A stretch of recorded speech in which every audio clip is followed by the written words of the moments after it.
Ils ne comprendront pas tout ce qu'on a dit. Donc on va passer à la table ronde. Pour faire simple, on fera vraiment un échange de questions entre tout le monde, donc n'hésitez pas à parler, à poser toutes les questions. C'est vraiment une réflexion entre vous trois et le public, donc c'est fait pour. Donc on va axer la table ronde plutôt sur le néocorporatisme et l'initiative individuelle. Donc peut-être d'abord laisser vous commencer si vous voulez un peu définir les termes pour cadrer un petit peu le débat.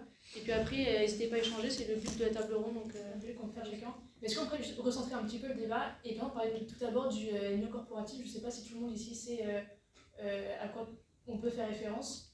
Si vous voulez d'abord cadrer un petit peu cette définition, après on pourra échanger d'abord, après sur chacun tout ce qu'on peut penser, réfléchir sur ce néocorporatisme qui a évolué. Et sur comme vous disiez à l'instant, toutes les initiatives individuelles, qu'est-ce que nous on peut faire de notre côté pour travailler dessus. Peut-être si vous voulez commencer. C'est gentil de me solliciter, mais je suis pas c'est pas moi qui ai inscrit le néocorporatisme à l'ordre du jour. Ceci étant, j'ai quand même, vous l'avez vu, terminé non pas in cauda piscis, mais en renvoyant le corporatisme sur un tas. Pourquoi ? Tout simplement parce que je me suis aperçu, en travaillant mon intervention, ce qui d'ailleurs est salutaire parce que ça oblige aussi à se remettre ses propres idées en place et puis à aller rechercher l'essentiel. Je me suis aperçu que finalement, de par les constats que je faisais, de par les solutions que je suis allé chercher chez nos grands anciens et de par ma propre réflexion, il y avait bien des thèmes qui frôlaient, voire qui mordaient sur le corporatisme. Et ça, effectivement, ça m'a rappelé des choses, parce que le corporatisme, moi j'appartiens à une génération où on l'a connu de deux manières. On l'a connu, on l'a étudié en histoire, bien évidemment, à l'école, enfin, au lycée, et puis pour d'autres qui ont eu une vie un peu plus militante, on l'a pris aussi par, je dirais, par affection idéologique. Je me suis dit, tiens, et c'est pour ça que je me suis permis de glisser l'idée derrière. Par ailleurs, je crois savoir qu'il existe des écoles, entre guillemets, en tout cas des réflexions néo-corporatistes. Est-ce que, en économie, c'est ça la troisième voie? Est-ce qu'on peut qualifier ce que je vous ai proposé de néocorporatisme? C'est pas à moi à répondre. En revanche, oui, j'ai étudié le corporatisme aussi bien d'ailleurs à l'école qu'à l'université, parce que c'était très intéressant. J'avais commencé une thèse sur les nationalisations, et automatiquement, je suis allé voir ce qui s'était passé dans l'Italie fasciste, parce que c'est absolument passionnant. Il y a eu un foisonnement de réflexions et d'expériences qui, d'ailleurs, ont été plus ou moins reprises ou caricaturées ensuite. Sauf que, comme je l'ai dit tout à l'heure, ce corporatisme fasciste, le seul, le vrai qui a existé, c'était un corporatisme d'État imposé d'en haut. Ce qui n'est pas une tare en soi, mais pour qu'il soit accepté, il faut qu'il rentre culturellement dans le peuple, et je ne sais pas si l'effort pédagogique dont vous parliez à l'instant a vraiment été fait par l'école mussolinienne à l'époque. Par ailleurs, ce corporatisme, j'en ai trouvé des bouts également dans la charte du travail du maréchal Pétain. Alors, moi j'ai trouvé ça très intéressant pour le côté social. La charte, bon, on la connaît, je ne vais pas la détailler. En revanche, ce qui est très intéressant, c'est la façon dont le maréchal la présente. Et le maréchal, comme vous le savez, ne faisait pas de grandes phrases, il n'employait pas d'adverbes, il allait directement au but, comme à l'OM. Et c'était particulièrement synthétique. Et pour lui, l'organisation par métier qu'il prenait par la charte du travail, ça n'avait qu'une cause et ça n'avait qu'un but comme solution. La cause, c'était le chômage, la prolétarisation. Et on parlait tout à l'heure, effectivement, je crois que c'est vous qui parliez de la visite d'un préfet qui avait vraiment vu la misère que créait le capitalisme débridé. Et effectivement, le paupérisme, dont on ne pratiquait pas l'extinction à partir de 21h à l'époque. Donc, il y a une prise de conscience sociale qui est absolument évidente. Et le but, c'était de faire cesser dans le peuple ce mirage qui était la lutte des classes que le Front populaire avait instillé avec les instituteurs de la Troisième République, un grand coup de marteau dans le crâne. Et il le disait très bien. Il n'y a qu'en faisant disparaître les causes qui ont dressé les classes les unes contre les autres que l'on pourra faire disparaître la menace du chômage, l'angoisse de la misère qu'elle fait peser sur vos foyers, s'adresser aux travailleurs, bien sûr. Et un peu plus loin, il dit ces causes ne pourront être supprimées que si le prolétaire qui vit aujourd'hui, écoutez bien, accablé par son isolement, retrouve dans une communauté de travail les conditions d'une vie digne et libre, en même temps que des raisons de vivre et d'espérer. Donc, on parle bien de la condition matérielle, mais on parle de vivre et d'espérer. Et on dépasse ça. Ce qui veut dire que ce qui était la pensée profonde du maréchal, c'est bien du néocorporatisme. Ce qui a manqué, en l'occurrence, et vous parliez tout à l'heure d'impuissance, ce qui a manqué, c'est peut-être le temps pour faire passer le message. Alors, je ne vais pas dire en métapolitique parce que c'est trop connoté, mais en infrapolitique. Et quand vous disiez tout à l'heure, on ne peut pas faire grand-chose, on est impuissant parce que, oui, au niveau politique, à partir du moment où c'est vrai, le politique laisse la place à la politique politicienne. En revanche, une réunion comme aujourd'hui, l'action que peut avoir chacun de ceux qui a participé à la réunion d'aujourd'hui pour intervenir demain dans un amphithéâtre quand il y a quelqu'un qui dit trop de bêtises, que ce soit un libéral ou que ce soit un gaucho, voilà. Ça, je crois que c'est important, ne rien laisser passer sans arrêt. Demain, allez... Il y avait tout à l'heure un jeune homme particulièrement intéressant qui disait qu'il allait dans les comités d'intérêt local, je pense, le CIL ou le comité de quartier. Moi, je l'ai fait quand j'étais élu politique aussi. Il faut y aller et à chaque fois intervenir et même provoquer des points de l'ordre du jour. C'est cette action au quotidien. Alors évidemment, c'est pas de la grande politique. Évidemment, ça va pas venir d'en haut. Passer par les élus, bof, je l'ai été. Hein. Je pense pas que ça mène à grand-chose, surtout quand on voit le niveau des élus. Je pense que pour moi, ça sera plus la conséquence. Politique d'abord, ça veut pas dire commencer par... le haut. Si demain on dit politique d'abord, ça veut dire qu'il faudrait convaincre Macron que 1 + 1 ça fait 2. Il ne peut pas comprendre, il est dans un autre système. En revanche, créer les conditions pour que aux prochaines élections, ou aux élections d'après, ou aux élections d'après, il y en ait un auquel on puisse faire comprendre que oui, ça, je pense que là, on n'est plus dans l'impuissance. Et l'idée corporatiste, elle peut renaître, je pense, mais elle renaîtra par le bas, par le peuple. Oui, justement, je pense qu'il y a une grande différence d'ailleurs entre le corporatisme tel qu'il a pu exister au XXe siècle et tel que la Tour du Pin ou que même les monarchistes le pensent.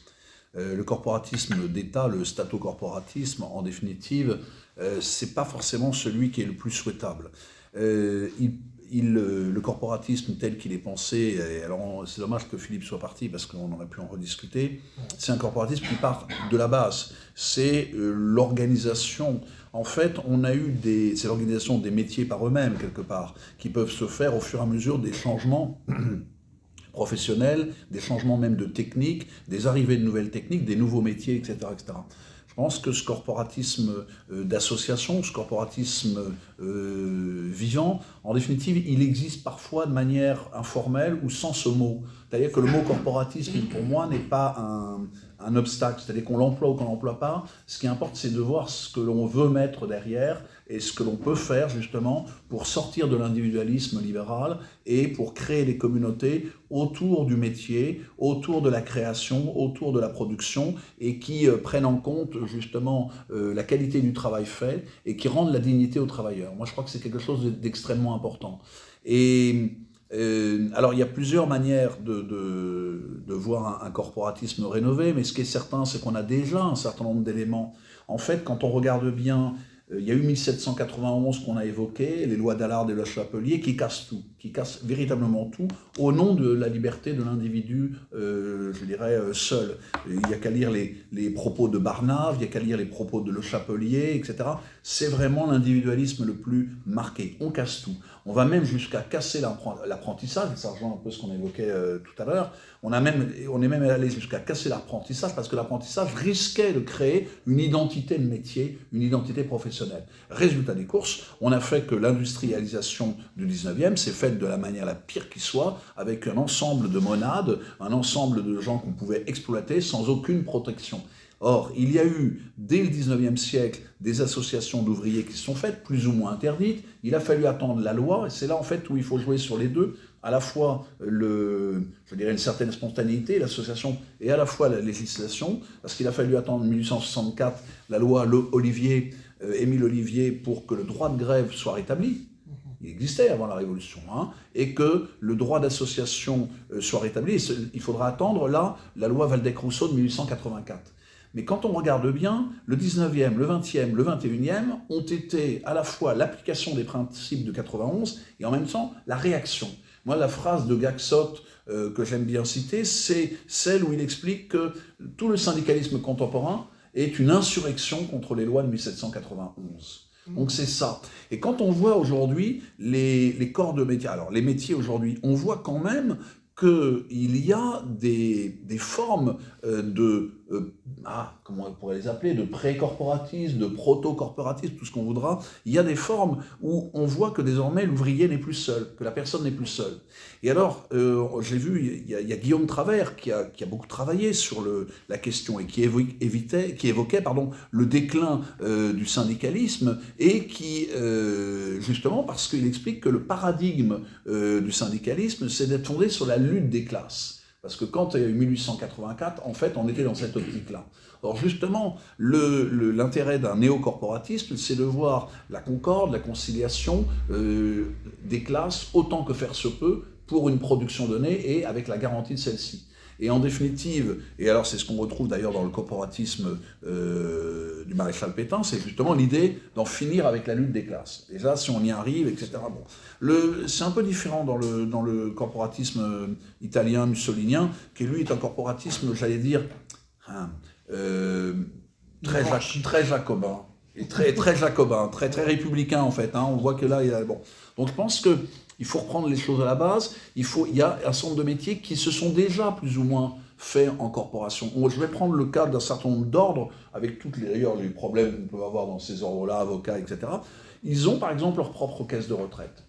Et moi, ce qui m'avait beaucoup marqué, c'est qu'en 2019, le gouvernement d'Édouard Philippe, libéral, bon teint, avait voulu confisquer les caisses de ces ordres pour les redistribuer dans le pot général. Et là, je m'étais dit, mais en fait, il y a une forme de patrimoine corporatif qui existe. C'est sans doute quelque chose qu'il faut, je dirais, faire étendre, proposer.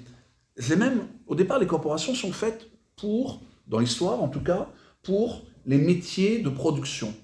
Les corps de métier, les artisans, etc., etc. Et je pense que il y a eu d'autres idées de corporations agricoles. Alors, il y en a aussi une au moment de Vichy, qui a d'ailleurs donné naissance ensuite à la FNSEA. Oui, oui, mais tout à fait. Et en fait, là, il y a sans doute l'idée que les corporations nouvelles doivent aller au-delà de la seule production industrielle, qu'elle doit être aussi de la production agricole. Mais moi, j'avais travaillé sur un texte d'Hilaire de Crémier de 1968 et sur l'autonomie de l'université, alors ça nous renvoie à loin, et j'ai travaillé ensuite sur un ordre des maîtres, un ordre de l'instruction, un ordre de professeurs, et j'en ai parlé beaucoup avec mes collègues, et en définitive, on aurait pu s'attendre à des haussements d'épaule. Or là, il y a effectivement, devant les insuffisances de l'éducation nationale et devant l'impression d'abandon des profs par l'administration, le besoin d'associations qui, pour l'instant, n'existent pas. Les syndicats, aujourd'hui, ont moins de poids. Il y a peut-être un syndicat qui a une tendance un peu corporative, quelque part, et qui fait que, du coup, il est plus efficace que les autres, c'est le SNAC, mais qui est marqué à droite, etc., mais il y a des gens de gauche aussi au SNAC, etc., et il y a de tout, hein, il y a des royalistes, il y a des gens de gauche, il y a des républicains, il y a tout ce qu'on veut, mais il y a cette idée que, voilà, on travaille pour le monde enseignant et dans le cadre de l'enseignement, etc. Donc il y a l'idée, en gros, de refaire une sorte de de faire tout simplement une corporation enseignante qui peut courir. Sous un autre mot peut-être, hein, parce que je crois que s'il y a un corporatisme qui peut naître, c'est justement de deux sentiments, c'est le sentiment d'abandon et le sentiment de dépossession. Et faire de ces sentiments négatifs des sentiments positifs. Comment se concilier, comment s'entendre, c'est une forme d'économie d'entente, comment se retrouver pour pouvoir défendre nos intérêts. C'est d'ailleurs pour ça que le corporatisme est si attaqué. C'est que justement, il défend des intérêts d'un groupe qui, justement, sinon, serait simplement un ensemble d'individus. Et je pense qu'il y a quelque chose à faire de ce côté-là, parce que ça existe déjà plus ou moins. Et surtout, je pense qu'il y a une demande. Je le vois dans l'éducation nationale, le fait que les professeurs, le jour de la retraite, n'existent plus, disparaissent des ordinateurs, etc. Ils n'ont plus accès à rien, etc. Crée une grande frustration. Et c'est souvent par ce biais-là, en discutant avec les collègues, on nous dit, mais l'intérêt d'un corps de l'enseignement et tout, c'est de ne pas être un simple numéro, un simple individu qu'on jette, mais être quelqu'un qui s'inscrit dans une chaîne et qui, le jour de la retraite, continue à exister au sein d'une sorte de corporation où il peut donner son aide, donner ses études, donner plein de choses en fait, aider encore au-delà même de l'âge de la retraite. Voilà une idée de corporatisme, je dirais, rénové, de base et qui peut être intelligent. Et là où intervient l'État, moi je pense que ce n'est pas l'État. Et la Tour du Pain insiste beaucoup, et là je suis assez d'accord avec lui, enfin non, je suis complètement d'accord avec lui. Je ne pense pas que ce soit l'État qui puisse créer ces ordres ou ces corporations. Elles doivent apparaître, se créer et être, j'allais dire, créditées, validées. Parce qu'il faut qu'il y ait une envie pour que ça fonctionne aussi. Et il y aura des métiers où il n'y aura pas de corporation à se créer, sans doute. Mais je pense que, parce que dans le Moyen-Âge, c'est ce qui s'est passé d'ailleurs, hein. Il y a eu des métiers qui n'ont pas eu besoin de se regrouper pour des raisons X ou Y. Et là, je pense en fait que c'est le besoin qui va créer la corporation. Et je le sens au moment des Gilets jaunes, on voyait bien, c'était des artisans qui se retrouvaient pour certains pour la première fois et qui se disaient, mais on fait le même métier, on ne se connaît pas. On se croise dans des réunions, etc., mais on ne se connaît pas vraiment. Bon, alors pourtant, il y a déjà des choses dans l'artisanat. C'est développé. Et quand vous parlez au propos de ces professeurs qui se retrouvent pour ne pas perdre justement leur savoir, il me semble que ça se met déjà en place au niveau des médecins qui partent à la retraite et qui ont acquis toutes leurs expériences, qui reviennent justement pour ne pas partir du jour au lendemain et perdre tout leur savoir, toutes leurs expériences, et qui continuent à rester pour prendre sous tutelle d'autres enseignants-chercheurs ou d'autres médecins, pour garder ce contact et justement pas du jour au lendemain partir et disparaître comme ça. Et je crois que ce qui est important dans l'idéal corporatif, je dis l'idéal corporatif, c'est surtout la reconnaissance du métier. La Tour du Pain parle de la propriété du métier, mais la propriété du métier, c'est la reconnaissance du métier. C'est-à-dire qu'en fait, quand on est quelque part, alors ça peut paraître stupide, mais le fait d'être appelé professeur, d'être appelé docteur, d'être reconnu et d'être salué en tant que représentant de quelque chose qui est plus fort que nous, c'est-à-dire une institution, une corporation, à savoir une transmission, Ça, c'est extrêmement important. Et je pense que ce néocorporatisme, il peut naître justement sur les questions, d'une part de la qualité du travail, bien sûr, de la qualité de la production, mais aussi de la dignité du travail, la dignité du travailleur en tant que tel. Quand je dis travailleur, c'est au sens fort du terme, toutes les fonctions qu'ils soient. Parce qu'aujourd'hui, pourquoi est-ce qu'il y a un tel mal-être dans le monde du travail ? C'est parce que les gens ne se sentent pas reconnus, ils savent qu'ils peuvent être biffés quasiment d'un coup de stylo. C'est terrible. Moi ma sœur, par exemple, travaille dans une grande société et qui, du jour au lendemain, étrangère, peut lui dire on vous supprime votre accès à l'ordinateur et c'est fini quelque part. Et quelle est la protection ? Les syndicats sont d'une protection relativement modeste, c'est moins qu'on puisse dire. D'ailleurs, il n'y a pas de syndiqués aujourd'hui, il n'y a pas assez de syndiqués. Je pense que justement, s'il y avait des syndicats forts, d'une certaine manière, s'il y avait des syndicats forts par branche, par des syndicats un petit peu qui se dégagent de la lutte des classes ou de simplement, le patron, etc. Eh bien, si on avait des syndicats qui jouaient le rôle de la conciliation, de la discussion, de la disputation aussi parfois, etc., on aurait sans doute déjà des éléments forts pour un néocorporatisme et pour l'installation de celui. Est-ce que ça peut être en place, notamment dans le milieu agricole, vu qu'on en parle beaucoup, avec tous les syndicats qui se mettent en avant. Est-ce qu'on peut retrouver cette forme de corporatisme ou de regroupement pour justement protéger et remettre en valeur le domaine agricole qui, voilà, c'est une partie de ces corps de métiers qui ont disparu, qui sont plus nombreux et qui pourtant sont essentiels. Alors, est-ce que ça pourrait aider à les remettre un peu en avant ou c'est... Alors, le problème de la question agricole, c'est qu'en fait, la FNSEA, pour ne pas la nommer, est née de la corporation paysanne. Sauf qu'elle en a très vite détourné, je dirais, les grands principes quelque part. Et elle n'a pas empêché la déperdition, c'est moins qu'on puisse dire, de la population paysanne, de la population agricole. Bon, voilà. Elle a joué un rôle... alors, on l'a souvent reproché d'être corporatiste, mais elle, d'une certaine manière, elle ne l'a pas été assez ou pas assez bien quelque part. Donc là, on va voir d'ailleurs... Alors, là, sur le monde agricole, je suis un peu prudent parce qu'on assiste à des recompositions et je pense qu'on va avoir une nouvelle forme de convivialité et de conciliation agricole dans les quelques années qui viennent.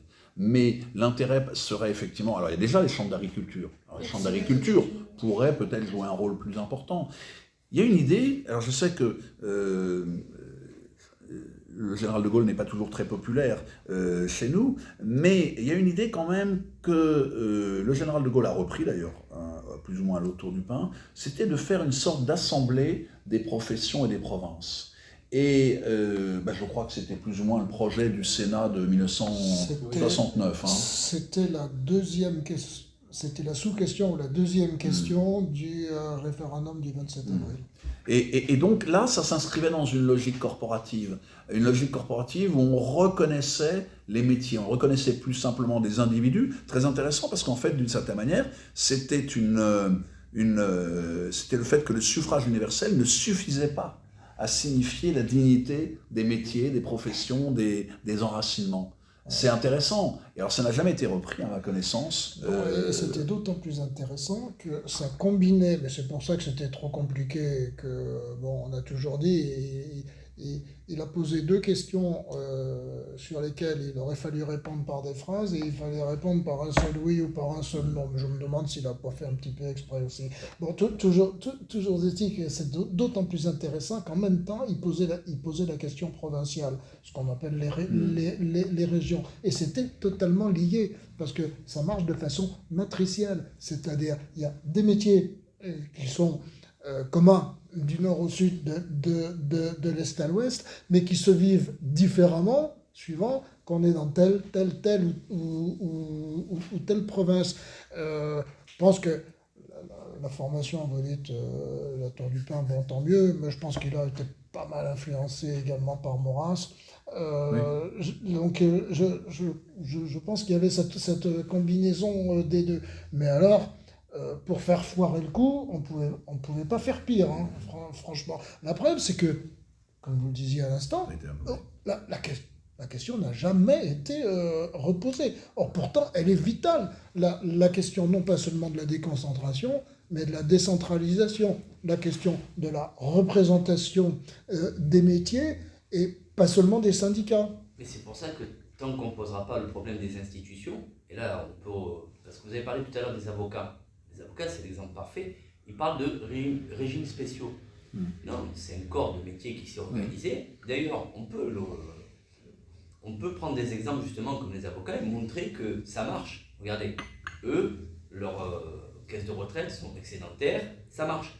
Alors que quand l'État met son nez dans les choses, de suite ça marche bien. Et c'est d'autant plus vrai que ça m'a rappelé, 2019 m'a rappelé deux événements, m'a rappelé 1776 et 1791. Pourquoi? Parce que Turgot, en 1776, quand il fait sa première dissolution des corporations, de manière extrêmement brutale, d'ailleurs, c'est à ce moment-là que naît le terme de corporation, parce qu'avant on employait d'autres termes, corps, métier, jurande, guilde, etc. Et bien en fait c'est pour récupérer le patrimoine. Les corporations étaient très riches, elles étaient nombreuses, hein. Alors elles n'étaient pas organisées, alors elles avaient été réorganisées à l'époque de Colbert, de manière assez intelligente, en définitive, mais donc elles étaient assez riches, ils ont refait la même chose en 1791, et comme ils l'avaient fait pour l'Église, aussi en 1790, avec la vente des biens nationaux, les biens de l'Église. Voilà. Donc ça, c'est vrai qu'on a toujours l'impression, et c'est pour ça aussi que le politique, tel qu'il est représenté par la Révolution ou par la République, est quand même assez néfaste parfois, c'est qu'il est pour se servir lui et non pas servir les autres. Et l'idée des corporations, au départ, c'est servir son corps, servir ses intérêts, etc., mais en même temps faire en sorte que ceux-ci trouvent leur place dans un ensemble de biens communs.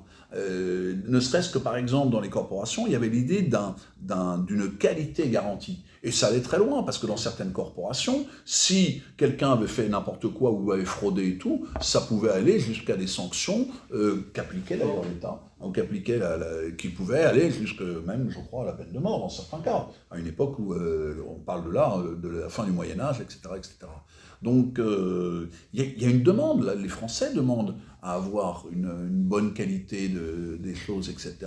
Et c'est sans doute par la base que ça peut revenir, parce qu'on se plaint que tous les réglementations soient à la fois absurdes, elles grèvent le travail sans forcément donner satisfaction aux consommateurs. Et puis c'est l'égalitarisme, le gros problème. C'est de vouloir faire croire aux gens que tout le monde est égaux.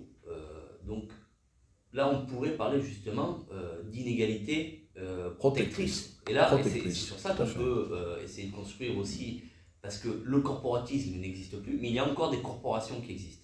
Et il y en a en Alsace d'ailleurs, qui existent en tant que telles. L'Alsace, c'est une région en plus particulière par rapport à tout ça. Mais je pense que si on doit parler à tout un chacun de tous nos contemporains, prendre des exemples et leur montrer que ça marche, c'est aussi quelque chose qui je pense qu'on doit utiliser, quoi. Mais en fait, je pense qu'il faut accélérer un mouvement qui est un peu en germe quelque part, parce que le mal-être au travail, etc., il est souvent lié à une sorte de solitude. On revient au libéralisme individualiste. Et moi, c'est pour ça que l'exemple que je donnais tout à l'heure sur le cas des professeurs qui, du jour au lendemain, n'existent plus, n'ont jamais existé, ont disparu complètement, c'est exactement ça contre lequel il faut lutter. Et l'intérêt, justement, de recréer une forme d'ordre corporatif et tout, c'est de dire à ces gens-là, vous avez été du métier, vous êtes propriétaire de votre métier, et c'est pas parce que vous arrêtez de le pratiquer, je dirais, dans le cadre d'une profession, dans le cadre de votre temps de travail autre, que vous êtes pour autant que vous n'existez plus. Ça, c'est quelque chose de très important. Et je pense que justement, moi je l'ai constaté en discutant avec des gens dans les usines automobiles ou autres, eh bien, c'est ça qu'ils ne comprennent pas, c'est le fait d'être dépossédés de leur fonction, de leur métier, de même de leur dignité, parce qu'ils sont réduits au chômage, parce qu'ils sont virés, ou pas simplement parce qu'ils partent à la retraite. Et je pense qu'en fait, tout est très corrélé, en fait. Et pourquoi le corporatisme est si attaqué? C'est justement parce qu'il est une menace pour l'ordre individualiste, quelque part, pour ce désordre établi. Parce qu'il il met en avant d'autres, je dirais, principes, d'autres valeurs, en fait, au-delà même de l'organisation. Donc, c'est ce qu'il ne souhaite pas. Ouais. Mais c'est pour ça, vous avez été dans l'éducation nationale, vous êtes dans l'éducation nationale, encore, oui. Vous avez pu voir donc aussi qu'il y a pendant très longtemps, on a mis de côté le professionnel. C'est-à-dire qu'à un moment donné, on sait très bien que pas tout le monde va pouvoir passer par l'université, et une promotion, je pense, dès le départ du travail manuel, c'est quand même important. Il y a certains professeurs qui pouvez dire, de toute façon, tu n'as rien à savoir faire. Parce qu'en fait, il ne rentrait pas dans le cadre de l'éducation nationale. Non, c'est juste qu'il n'est pas fait pour ça et qu'il arrivera après à trouver sa voie plus tard. Mais c'est pour ça, c'est que je pense que tant qu'on nous sommes royalistes, donc nous critiquons les institutions, mais tant que ces institutions sont présentes, malheureusement, c'est quand même compliqué de pouvoir s'organiser. Parce qu'on voit bien, vous avez parlé, les avocats, ils ont essayé d'attaquer le régime des retraites des avocats. Heureusement, ils ont tenu bon, mais on sait très bien que l'État, la machine, le monstre, tombera sur toutes les organisations qui voudront justement donc s'organiser et défendre. C'est pour ça qu'il faut recréer des corps organiques, j'allais dire, qui soient solides et forts. J'ai bien le mot organique. Et puis regarde, les conseils de l'ordre, qui d'une certaine manière s'approchent des formes de corporation. Ils sont menacés par quelque chose que la CGT avait très bien pigé au début de sa création, la politicaille. Regarde les conseils de l'ordre des médecins, dont certains ont une attitude scandaleuse, cautionnant le fait que certains médecins qui refusaient la vaccination contre le Covid ont été interdits avec appui du Conseil de l'ordre. C'est quand même fantastique. Et on a une pénétration de la politicaille au mauvais sens du terme, et qui me rappelle la réaction quand même très intéressante de la CGT 1906, la charte d'Amiens, 1908, le congrès de la CGT à Marseille, où il rappelle, la première chose qu'il rappelle, c'est l'indépendance à l'égard des partis politiques. Et c'est... Ce qui est amusant d'ailleurs. Et puis bon, ça dure jusqu'en 1911, 1912, etc. Puis après, c'est bon. C'est vrai que, mais c'est incroyable. Et cet esprit, j'allais dire, anarcho-syndicaliste, syndicaliste révolutionnaire, peu importe les appellations, a été récupéré à un moment donné par la CFDT. Oui, dans les années 70. Oui. Eugène Descamps, par exemple. Je me souviens à Paris, en mai 68, j'étais avec Houbard. Ça ne te dit rien? Si, Philippe Houbard. À un moment donné, j'étais journaliste détective. Et on voit une affiche, ce soir, réunion des anarcho-syndicalistes, c'est bon. On se dit, tiens, on va y aller. Il y avait 25 personnes, et il y avait Eugène Descamps. Il y avait quand même cette espèce de défense du métier qui existait, et contre les partis politiques. Et le Conseil de l'ordre des médecins, c'est typique. Ils ont validé des trucs, mais scandaleux. Scandaleux. À partir du moment où un ordre ou une corporation se mêle de politique, elle quitte son ordre de choses, quelque part. Mais regarde ce qui se passe avec le syndicat de la magistrature, les journalistes, la formation dans les écoles de journalistes. Enfin, première chose, recréer l'indépendance des métiers à l'égard des partis politiques, qui n'ont rien à y faire. Alors, à l'égard des partis, oui, mais ce n'est pas les partis qui vérolent tous ces ordres ou tous ces organismes de l'intérieur. C'est l'infrapolitique, parce qu'il n'y a pas un parti politique qui dit « Ah ben tiens, je vais infiltrer l'ordre des médecins ou l'ordre des pharmaciens ». C'est pas comme ça que ça se passe. C'est qu'il y a une idéologie pernicieuse et diffuse, propagée par l'éducation nationale, par la télévision, la radio, les médias, qui finit au bout d'une génération par totalement imbiber un certain nombre de gens. Et les militants les plus lucides et les plus actifs, ceux qui font de l'agite-propre, c'est-à-dire ça va être généralement soit des trotskistes, soit des anciens trotskistes qui sont passés au Parti socialiste ou qui sont partis ailleurs, ou leur commenter leur propre boutique. Et qu'est-ce qu'ils vont faire? Ils vont rentrer et ils vont noyauter, mais ils ne vont pas noyauter au sens de tiens, moi, parti politique, je vais Non, noyauter tel syndicat. En fait, ils noyautent idéologiquement. La preuve. Et c'est malheureusement, hein, c'est la contre-preuve de ce que vous disiez à l'instant, ou plus exactement, c'est la preuve en creux. C'est qu'un ordre, ça ne suffit pas aujourd'hui, Non, ça ne suffit pas. tellement les esprits sont vérolés. C'est que les huissiers et puis ceux qui vont dans les salles des ventes, les commissaires-priseurs, se sont fait fusionner, mais est-ce qu'on en a entendu parler? Est-ce qu'on en a entendu un crier? Rien du tout. La preuve, moi j'appartenais à un corps d'officiers de marine qui avait été créé par Colbert. Donc, c'est pas totalement anodin. Ce corps a disparu sous l'impulsion de Sarkozy parce qu'il y a des fonctionnaires des comptes qui ont dit oh bah pourquoi il y a 36 corps d'officiers, etc. À l'intérieur du corps, à l'époque, ceux qui avaient les étoiles, c'était ceux de ma promotion. Je les connaissais tous. J'ai écouté, silence assourdissant. Ce qui veut dire qu'ayant vécu pendant 30 ans dans la hiérarchie bleu marine, ils avaient été complètement gangrénés par l'esprit bureaucratique et ils n'ont pas plus hurlé à la destruction d'un corps tricentenaire créé par Colbert sous Louis XIV, qu'on a entendu le moindre commissaire-priseur ou le moindre huissier de justice. D'ailleurs, on l'appelle aujourd'hui commissaire de justice. C'est-à-dire, en gros, c'est quoi? Ça veut dire que maintenant, en gros, ils dépendent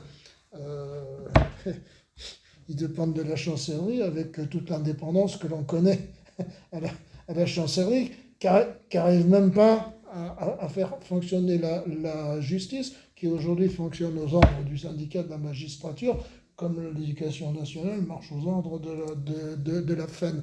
Donc, oui, il faut agir. Oui, il faut agir politiquement, mais je le dis, je le répète et je le dirai jusqu'à ce que je n'ai plus de voix, ça doit se faire par le bas et ça doit se faire de façon instinctive. Il ne faut rien laisser passer, il faut rentrer partout, il faut l'ouvrir en permanence. Et il faut apporter la contradiction et chaque fois qu'on le peut, pas forcément avec la bannière en tête, hein, il ne s'agit pas de vouloir convertir tout le monde au royalisme. Enfin, pas tout de suite, mais on y viendra après. Mais c'est là où ça se joue dans l'infra-politique. Parce que le politique aujourd'hui n'est plus dirigé que par la politique politicien. J'ai pas dit qu'il faudra pas, vous l'avez très bien dit, j'ai pas dit qu'il faudra pas à un moment aussi prendre ici ou là le pouvoir institutionnel. Regardez les socialistes aujourd'hui. Ils ont toutes les clés de la France, alors qu'ils représentent, suivant les élections, entre 1 et 3% des électeurs. Les mêmes électeurs qui ne représentent pas grand-chose des Français. Eh bien, les socialistes, ils ont le Conseil d'État, ils ont la Cour des comptes, ils ont la Cour de cassation, ils ont le Conseil constitutionnel.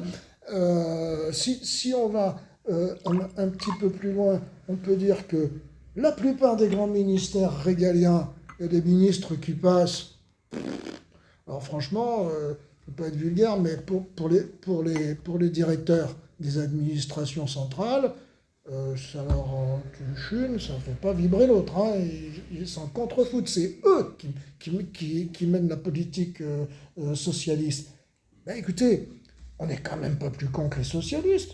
Pourquoi on ne fait pas ça? Justement, vous nous parlez tout à l'heure de beaucoup de Maurras et de la Tour du Pin. Est-ce que vous aurez d'autres ouvrages, d'autres auteurs, même si vous-même vous avez écrit sur le sujet, à me conseiller à ce sujet-là, justement?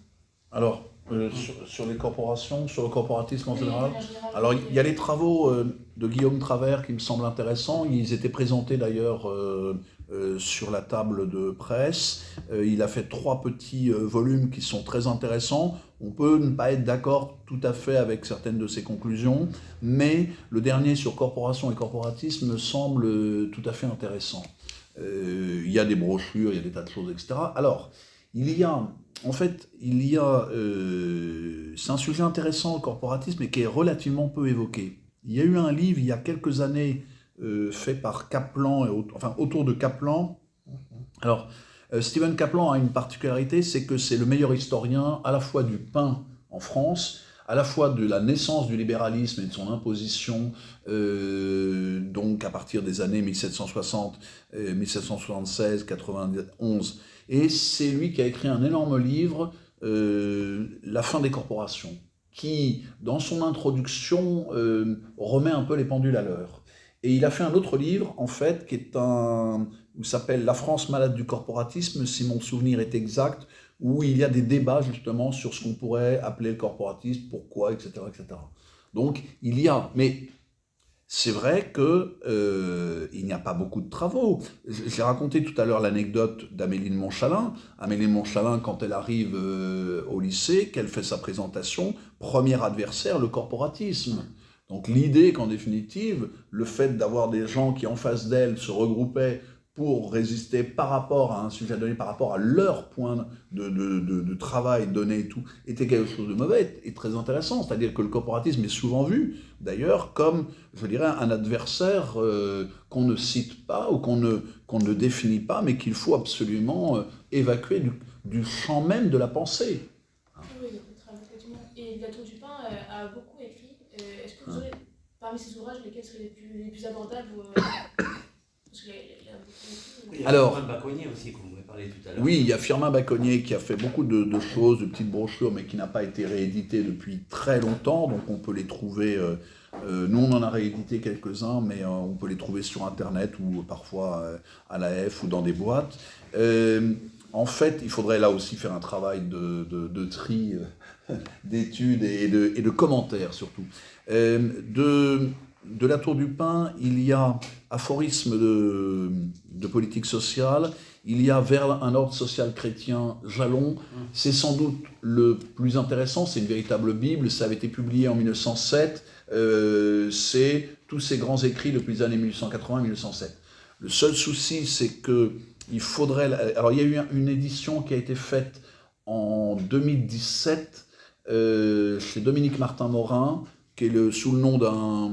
Mais le type, il n'a rien écrit, il a écrit une page, où ils ont gardé quelques-unes des bonnes pages de la Tour du Pain.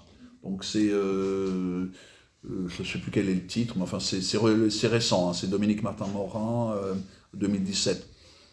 Je pense que là, il y a un travail à faire, il faut être clair, parce que quand j'ai travaillé pour le centenaire de la mort, pour le colloque de la Tour du Pain, le centenaire de sa mort, je me suis vraiment plongé dans son œuvre, qui est accessible par la BNF, hein, par Gallica. Hein. On peut les avoir par Gallica, donc accessible gratuitement. Et c'est d'une richesse incroyable. Et en fait, si j'avais pas eu un mode d'entrée, alors le mode d'entrée que j'ai eu pour la Tour du Pain, nous on avait fait une brochure d'une centaine de pages qui est disponible sur Internet par Calaméo, sur le groupe d'action royaliste, sur la Tour du Pain, mais comment dirais-je, le fait d'avoir travaillé sur la Tour du Pain, il y a un article qui va paraître dans la Nouvelle Revue Universelle justement prochainement, m'incite très fortement à proposer à des gens de le relire, de le retravailler et de faire un appareil critique et des commentaires qui permettent de le remettre dans son temps et dans son actualité aussi. Le problème, c'est que la Tour du Pain a une pensée extrêmement complexe. Extrêmement complexe. Je donne l'anecdote souvent, c'est que quand l'Action française m'a demandé de trouver une phrase, une citation de la Tour du Pain qu'on puisse mettre en logo et tout, j'ai galéré.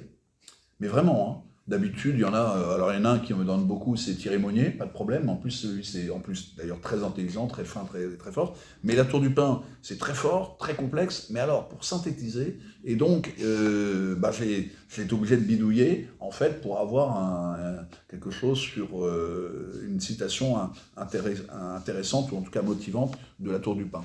Donc c'est un peu le problème avec la Tour du Pin, c'est que il faut prendre le temps de le lire, et je pense que quand Edmond Michelet parle de Gaulle, lecteur du très ignoré La Tour du Pin, je pense que La Tour du Pin, on en était un peu arrivé à la fin du colloque à cette conclusion. Si La Tour du Pin n'a peut-être pas eu la postérité qu'il aurait méritée, c'est qu'il n'avait peut-être pas la simplicité d'écriture qui aurait permis de le rendre accessible à plus. Alors, il a quand même eu ce lecteur, de Gaulle, bon, quand même, qui est bon.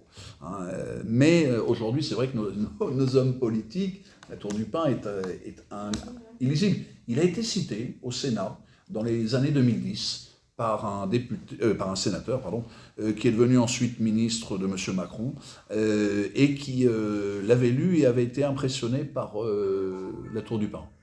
Étonnant. Il est devenu ministre, et puis il ne l'est plus maintenant. Mais voilà, donc comme quoi. Mais je pense qu'il y a un travail, alors là, avis aux jeunes, parce qu'il y a même une thèse à faire, à mon avis, sur les idées sociales de la Tour du Pin. Alors oui, ce que je disais, excusez-moi, je me suis interrompu. Le mode d'accès que j'ai eu pour entrer dans la Tour du Pin, c'est un cours renéoté de 200 et quelques pages, dans les années 40, d'un institut d'études corporatives, un cours de Robert Guillemin, si le nom est exact, sur la doctrine de la Tour du Pin, et qui est, alors vous savez, c'est les vieux trucs tapés à la machine, le papier un peu bible, là, je sais pas quoi, là, et qui est absolument passionnant, qui est conçu comme un cours, et qui a été pour moi un moyen de mieux comprendre la pensée de la Tour du Pin. La Tour du Pin, c'est complexe. Ouais. Moi, je n'ai jamais compris personnellement. Donc c'est pour ça qu'il faut qu'on travaille là-dessus. Bon, il n'y a peut-être pas que la Tour du Pin d'ailleurs à évoquer, mais c'est vrai que Firmin Bacconnier est plus simple. Alors Firmin Bacconnier, pour ceux qui ne le connaissent pas, Firmin Bacconnier, c'est un royaliste social qui a une histoire longue. Là encore, il mériterait un biographe. Il a commencé au début du XXe siècle, il est mort en 65, il est enterré à Bougival, et il venait aux locaux de l'Action française jusqu'à sa mort quasiment, et il avait créé au début du siècle une revue royaliste qui s'appelait L'Accord Social, qui était une revue sociale royaliste, qui a tourné autour des années 1907, dont la collection est incomplète à la BNF, et même pas accessible complètement. Ils ont perdu la moitié de la collection, bref.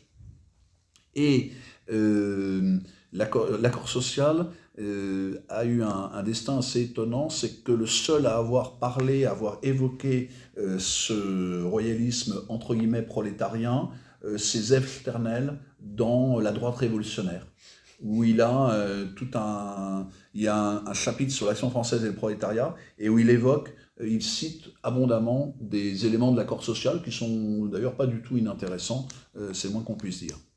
Bon, voilà. Très bien, merci beaucoup. Si quelqu'un a quelque chose à ajouter, peut-être. Je pense qu'on peut conclure cette table ronde. Si vous avez... Alors, juste un petit exemple. Dans les grosses boîtes, il y a la chasse, pas aux corporations, mais aux organisations professionnelles indépendantes, d'une certaine manière.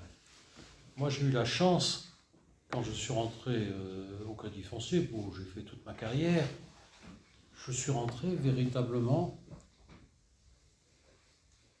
dans un métier que je pratiquais en commun avec mon chef de service. Et on parlait métier entre nous. La hiérarchie n'existait pas, pratiquement. On défendait notre métier. Et à l'intérieur de la boîte, quand je suis rentré, on avait vraiment pignon sur rue, j'allais dire. Et petit à petit, que ce soit les causes de la financiarisation, etc., on a été d'une certaine manière cerné, éliminé. En particulier quand la caisse d'épargne a racheté le Crédit Foncier. La caisse d'épargne, c'est des voyous. Mais ça existait. Et je pense qu'il y a des tas de boîtes où ça existe et qu'il faudrait défendre, savoir faire un répertoire d'une certaine manière de ces organisations de défense du métier. C'est vrai. Je suis vraiment rentré dans une structure d'apprentissage, au sens ancien du terme. Mais on voit que en ouvrant le débat, grâce à cette journée, on a ouvert beaucoup de pistes de réflexion et ça nous donne beaucoup de travail pour les années prochaines. Je tiens à remercier Morgane, Nadège et tous ceux qui nous ont invités de la Fédération royaliste de Provence. Et je tiens à les remercier parce que grâce à eux, j'ai travaillé un petit peu plus mes dossiers, etc. Je l'ai replongé dans ceci, j'ai vu la richesse de certaines choses, et puis voilà, je crois que c'est important, hein, et c'était important qu'il y ait cette journée sur les regards royalistes sur l'économie. C'est vrai que c'est quelque chose qu'on n'a pas fait depuis longtemps. C'est bien aussi que ça soit peut-être pas sur Paris, hein, qu'on se retrouve justement dans une province, avec des héritages différents parfois, de discuter de ce thème qui, à mon avis, est appelé à avoir, je dirais, une plus grande importance dans les années prochaines, et où là, nous pouvons jouer concrètement, en infra, en méta ou en politique tout court, un certain rôle d'acteur, d'incitateur à la réflexion, et pourquoi pas de coordonnateur d'action.